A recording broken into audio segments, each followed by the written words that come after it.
In the previous video tutorial, you learned how to compute for the mean of group data. Now, let's learn how to compute the median of group data. In computing for the median of group data, the following formula is used. Median is equal to the lower boundary of the median class plus the bracket of the summation of the frequency divided by 2 minus the less than cumulative frequency divided by the frequency of the median class times the interval, where your x tilde is the mean, LB sub MC is the lower boundary of the median class, F is the frequency of each class, less than CF is the cumulative frequency of the lower class next to the median class, and your F sub MC is the frequency of the median class. Let's consider this example. Calculate the median of the 4th periodical test scores of grade 7 Narnia students in mathematics. The table shows the 4th periodical test scores of grade 7 Narnia students in mathematics. Compute for the median. First, let's add a column for the lower class boundary. To find the lower class boundary, subtract 0.5 from each of the lower limits. That is, 46 minus 0.5 is 45.5. 41 minus 0.5 is 40.5. 36 minus 0.5 is 35.5. 31 minus 0.5 is 30.5. 26 minus 0.5 is 25.5. Let's add another column for the less than cumulative frequency. Copy the frequency of the lowest class interval, then add the frequencies successively. The lowest class interval is from 25 to 30, and the frequency is 4. 4 plus 7 is 11. 11 plus 5 is 16. 16 plus 2 is 18. 18 plus 2 is 20.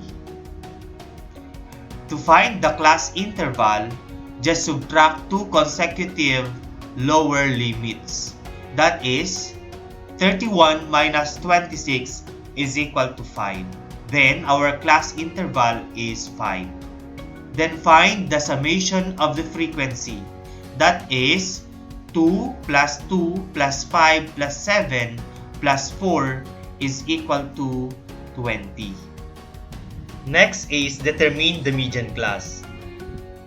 The median class is the smallest cumulative frequency greater than or equal to half of the summation of the frequency. The summation of the frequency is equal to 20 and half of that is 10. Then, determine the smallest cumulative frequency that is greater than or equal to 10, and that is equal to 11. Meaning, our median class is within the score 31 to 35.